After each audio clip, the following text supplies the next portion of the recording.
Okay, good morning to everyone. आज हम लोग इंग्लिश ग्रामर के एक चैप्टर पढ़ेंगे जो बहुत ही इम्पोर्टेंट है। वो है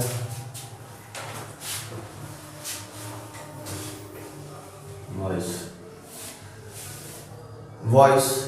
इससे पहले कि हम लोग शुरू करें, आप सभी से रिक्वेस्ट है कि आप लोग जितने भी मेरे वीडियोस देख रहे हैं, अभी मैं ज़्यादा कंटेंट नहीं बना रहा हूँ, छोटे छोटे कंटेंट्स बना रहा हूँ और एडिटिंग में उतना नहीं करता हूँ, क्योंकि बस जितना क्लासरूम में जैसा होता है, हल्ला होता है, मस्ती होती है, सब कुछ मैं साथ डाल रहा हूँ। तो कोशिश करूँगा और थोड़ा अच्छे से बनाऊँ।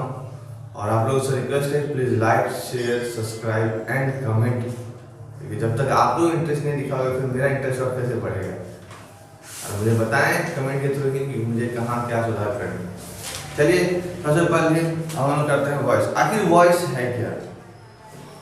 तो voice is the form of a word which indicates whether the subject does the work और समथिंग हैज बीन डन। मतलब हम लोग देखते हैं ना, जो सब्जेक्ट है, सब्जेक्ट ने काम किया, ये चीज ही हमें वॉइस बताता है। एग्जाम्पल के रूप में अगर हम लिख लेते हैं, एग्जाम्पल के रूप में लिखते हैं, हम सब जानते हैं सब्जेक्ट जो वॉइस होता है वो दो टाइप के होते हैं, एक्टिव, पैसिव वॉइस। इसको करते हैं हम लोग एक्टिव वॉइस, पैसिव वॉइस, दो हो गए। अब एक्टिव और पैसिव में होता क्या है वो समझिए। जब सब्जेक्ट कोई काम करे तब हमें पता चल जाता है ये एक्टिव वॉइस है। एक्टिव वॉइस का सबसे सिंपल पहला एक एग्जांपल हम लेंगे, ठीक है। A pilot controls the aeroplane.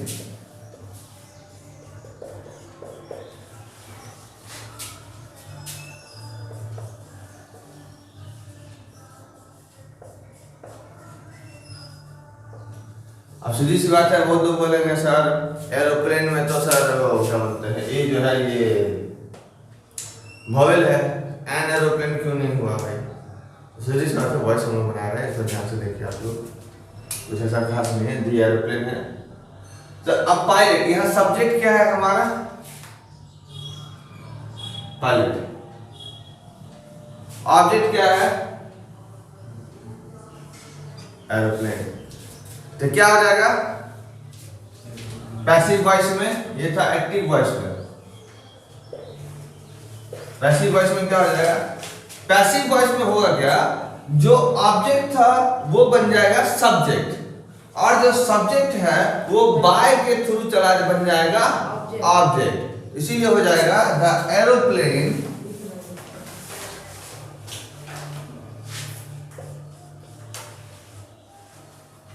The aeroplane is,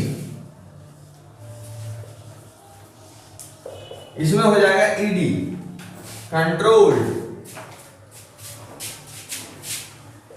bye a pilot. यही हो जाएगा हमारा पैसिव वॉइस। तो जो सब्जेक्ट बना, हम लोग देखेंगे कि सब्जेक्ट और ऑब्जेक्ट के हिसाब से ही हमारा चेंज होगा। फिर एग्जाम्पल थोड़ा देर में हम बताते हैं। यहां तक समझ में आ गया? नेक्स्ट एग्जांपल देखिए, एक्टिव वॉइस।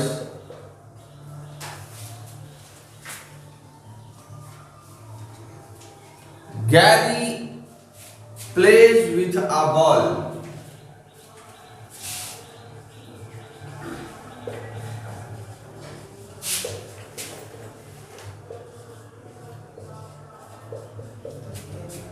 Passive voice. देखिए अब इसमें फिर क्या है, Gary plays with a ball. तो इसमें सब्जेक्ट क्या है, कौन है यहाँ? सब्जेक्ट कौन है? गैरी। खेल कौन रहा है? गैरी खेल रहा है। ऑब्जेक्ट क्या है? A ball.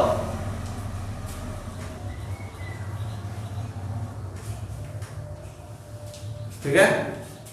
अब सीधी सी बात है, प्लेज है विथ अ बॉल, अब हमारा बना देंगे इसको पास्ट में चेंज कर देंगे, प्रेजेंट से पास्ट में, यहां लिख देंगे ए बॉल, ठीक है, अ बॉल इज प्लेड। यहां देखिए टेंस चेंज नहीं होगा, एक्चुअली इसमें सिर्फ वर्ब के साथ चेंज हो जाएगा, ठीक है। टेंस गैरी प्लेज है तो मतलब थर्ड पर्सन सिंगुलर नंबर है, गैरी है, इसीलिए हम लोग यहाँ सिंपल लगा रहे हैं, ठीक है। गैरी बॉल के साथ खेलता है, थर्ड पर्सन सिंगुलर नंबर है, इसीलिए यहाँ पर हमारा सिर्फ इज के साथ और प्ले के साथ वर्ब के साथ ईडी लग जाता है। A ball is played by Gary. एक मिनट, विथ छूट गया इसमें, अ बॉल इज प्लेड विथ, इसमें एक भी सेंटेंस ऐसा नहीं जो छूट जाएगा, कोई भी वर्ड जो है वो छूटेगा नहीं, सिंपल से है, a ball is played with by Gary, ठीक है। उम्मीद करते हैं यहां तक समझ में आ गया होगा आप लोग को कि अगर सब्जेक्ट है तो वो लास्ट में हो जाएगा ऑब्जेक्ट, और जो ऑब्जेक्ट है वो हो जाएगा सब्जेक्ट। फर्क क्या है, थोड़ा सा इसमें चेंज हो जाएगा, इसमें हम बताते हैं अभी क्या क्या इसमें चेंजेस होने बाकी हैं।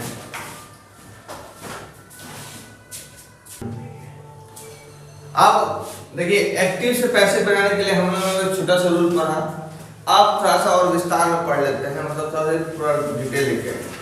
हम लोग लिखेंगे the object of the verb in active voice, the object of the verb, points कुछ रूल है, रूल 1 लिख लो,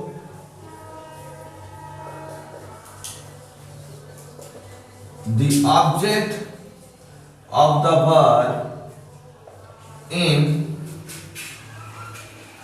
active voice, मतलब जो ऑब्जेक्ट है एक्टिव वॉइस में, जो हम लोगों ने ऑब्जेक्ट लिखेंगे, ठीक है, जो ऑब्जेक्ट लिखेंगे, ठीक है, वो क्या हो जाएगा, becomes subject, becomes subject in passive voice, मतलब जो सब्जेक्ट है वो ऑब्जेक्ट हो जाएगा, जो ऑब्जेक्ट है वो सब्जेक्ट बन जाएगा। यहां पर सिर्फ बता रहे हैं ऑब्जेक्ट जो है वो एक्टिव वॉइस वाला वो सब्जेक्ट में बदल जाएगा पैसिव वॉइस में। Next rule,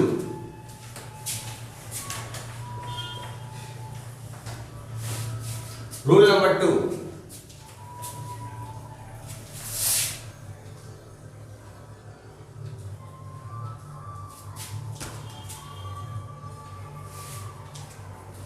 rule number the subject of the verb, rule number 2 है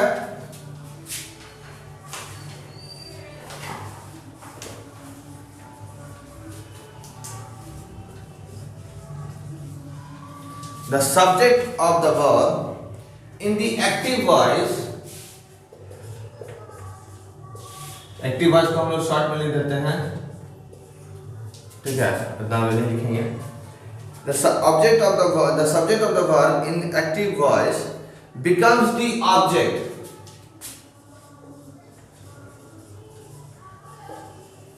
becomes the object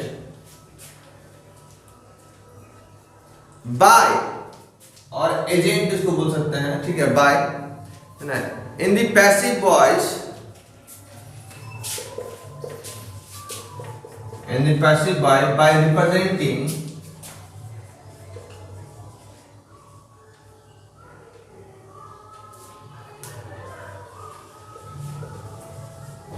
by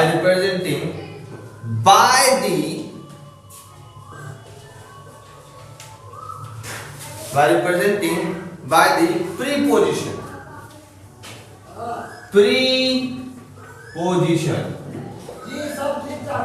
preposition कौन सा, ये बाय के ही थ्रू, जो बाय होगा यही एक प्रीपोजिशन है जो पैसिव वॉइस में चेंज करने में ज्यादा मदद करता है, ठीक है। तो एक्टिव पैसिव में इतना ही अंतर होता है फिलहाल। जो मेन वर्ब है हमारा, ऑब्जेक्ट जो है वो सब्जेक्ट बन जाएगा कहां पर, पैसिव वॉइस में। जो ऑब्जेक्ट है एक्टिव वॉइस का सब्जेक्ट बन जाएगा पैसिव वॉइस में। और यहाँ है the subject of the verb, active voice का जो सब्जेक्ट होगा become the object in passive voice, वो सब्जेक्ट ऑब्जेक्ट बन जाएगा by representing by the preposition by, इसके थ्रू रिप्रेजेंट करेंगे, इसके थ्रू। सिंपल से एक एग्जांपल देख लेते हैं अभी हम लोग तुरंत में, ज्यादा लेट नहीं करेंगे। उम्मीद है आप लोगों ने नोट कर लिया होगा, और अगर नहीं किया तो उसे कर लीजिए।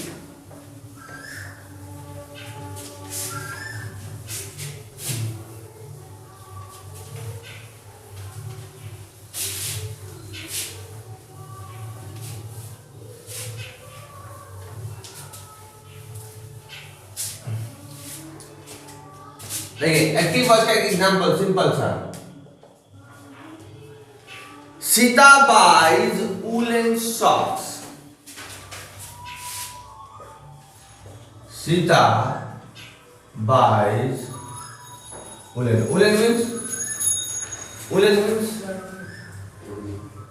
ऊनी कपड़ा, वूलन सॉक्स। ठंडी में हम लोग यही वूलन सॉक्स पहनते हैं अधिकतर। Sita buys woollen socks. अब देखिए सीता क्या है, सब्जेक्ट है, और ऑब्जेक्ट क्या हो गया, woollen socks. Sita buys woollen socks. तब हम लोग क्या लिखेंगे पैसिव वॉइस में, ऑब्जेक्ट बन जाएगा सब्जेक्ट, जो रूल नंबर 1 लिखे थे, ऑब्जेक्ट बन जाएगा सब्जेक्ट। यहां लिखेंगे हम लोग वूलन सॉक्स। अब बढ़िए ना, woollen socks is by, buys है तो यहां हो जाएगा वूलन सॉक्स आर, ना woollen socks are bought by her, खरीदा गया। पहले है Sita buys woollen socks, Sita ने खरीदा प्रेजेंट में, ठीक है। अब यहां हो जाएगा पैसिव में woollen socks are bought by her, woollen socks जो है उसके द्वारा खरीदा गया, तो हर बन गया सीता के हिसाब से, क्योंकि सीता सब्जेक्ट है तो इसी के हिसाब से ये ऑब्जेक्ट हो गया। अब हम लोगों ने कहा था सीता नहीं लिखेंगे, बाय सीता नहीं लिखेंगे, इसके हिसाब से प्रीपोजिशन में चेंज प्रोनाउन कर देंगे और बाय लगा देंगे प्रीपोजिशन में, ठीक है। तो सब्जेक्ट के हिसाब से यहाँ पर होगा ई होगा, इज होगा, एम होगा, आर होगा, जो भी होगा वो यहाँ पर होगा, ठीक है। एक और एग्जांपल देखिए हम लोग, एग्जांपल में आप लोग लिखिए sir,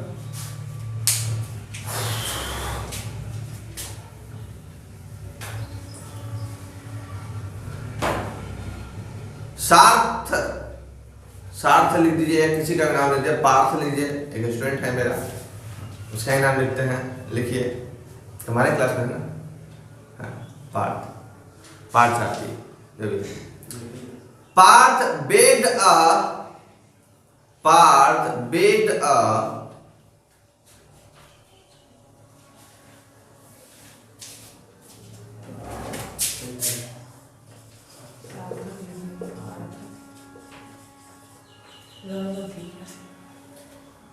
chapati for his mother. Parth अपनी माँ के लिए एक चपाती बना रहा है, बनाया। पैसिव वॉइस में अगर हम लोग उसको चेंज करें, अब सबसे पहले आप लोग आइडेंटिफाई कीजिए कि सब्जेक्ट क्या है।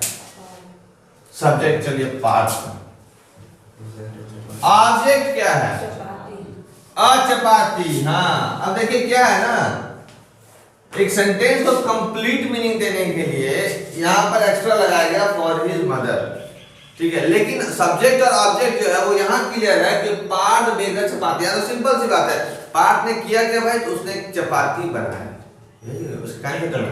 अब किसके लिए बनाया, वो तो माँ के लिए बनाया, बहन के लिए बनाया, भाई के लिए बनाया, वो एक अलग से लगता है, लेकिन सेंटेंस यहीं पर क्लियर है, पार्थ बेग्ड अ चपाती।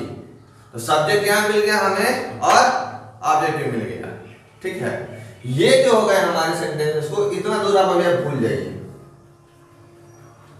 इतना दूर भूल जाइए, क्योंकि फिर आप लोग खोज होता है कंफ्यूजन कि सारा मदर भी है लास्ट में, ओहो आपने बताया था सब्जेक्ट है, लास्ट वाला ऑब्जेक्ट है, तो हो सकता है इसके साथ सब्जेक्ट हो गया, लास्ट वाला फॉर ही मदर जो है वो ऑब्जेक्ट हो जाएगा। ऐसा नहीं है।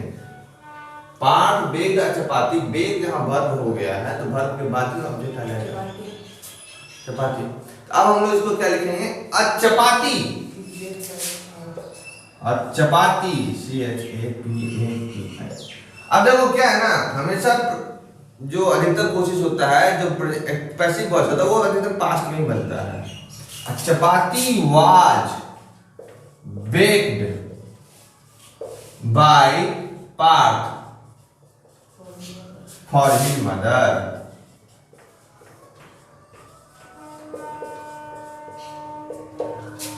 क्लियर हुआ? सब्जेक्ट क्या था, पार्थ। अब सब्जेक्ट क्या है, चपाती।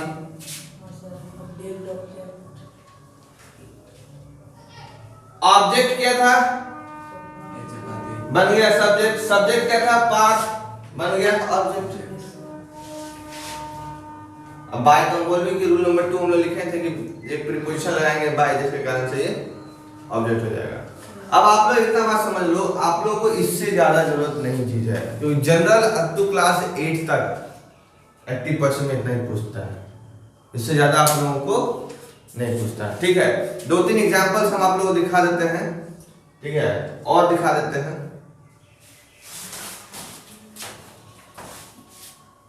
सो एक्टिव पैसिव वॉइस का नेक्स्ट स्टेप है ये था जो चार्ट बनाए हैं, इससे आप लोग समझ में आया कि कब अगर एक्टिव वॉइस में रहा तो किस टेंस में है, और उसको बदलेंगे अगर पैसिव वॉइस में तो किस टेंस में कैसे होगा।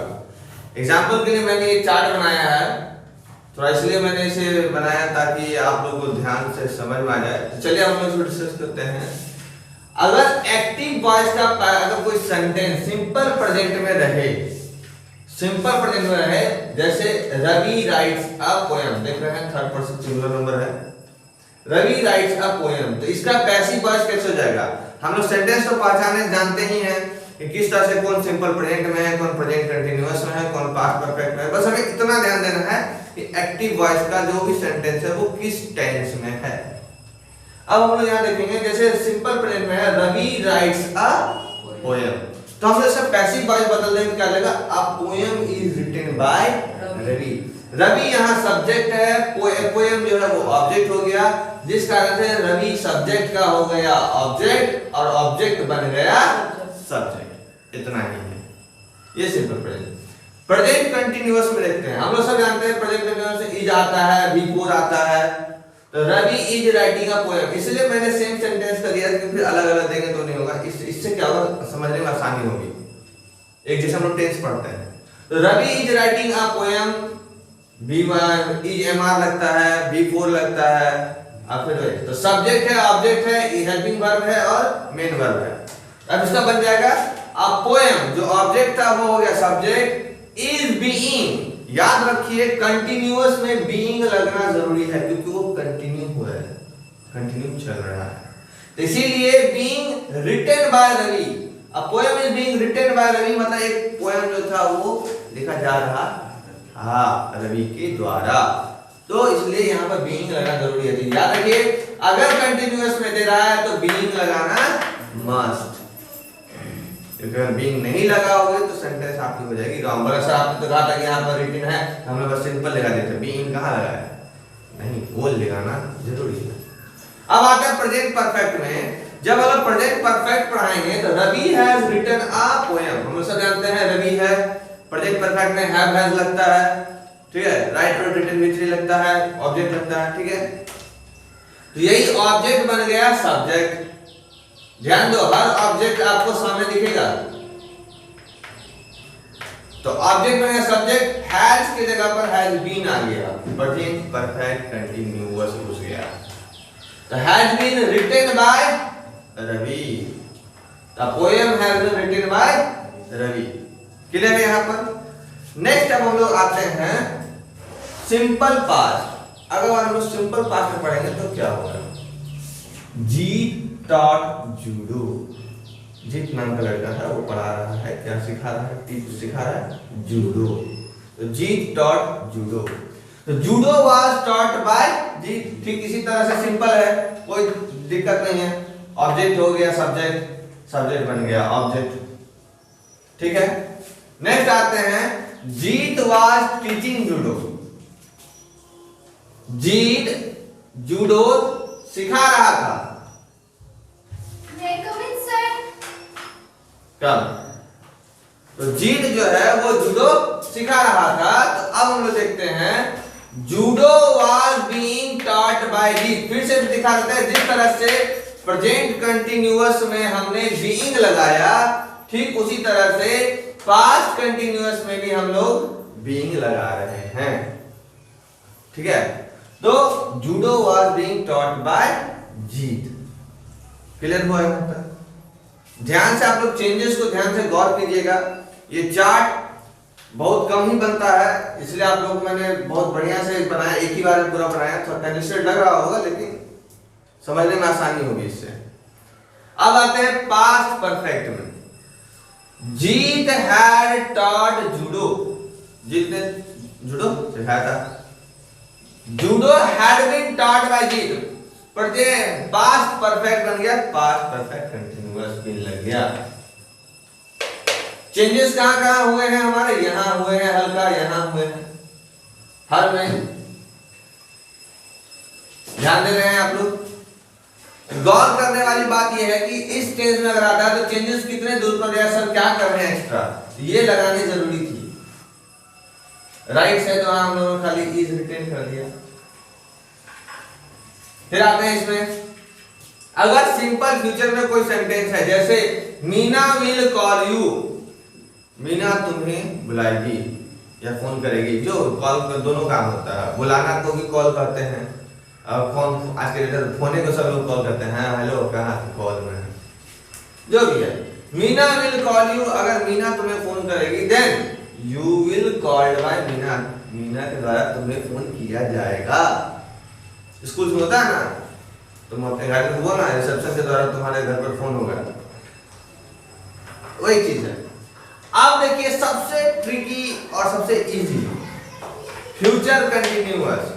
फ्यूचर कंटिन्यूअस में क्वेश्चन है, सेंटेंस है, Meena will be calling you, की जा रही है, करेगी, कॉल है मीना के द्वारा किया जाएगा।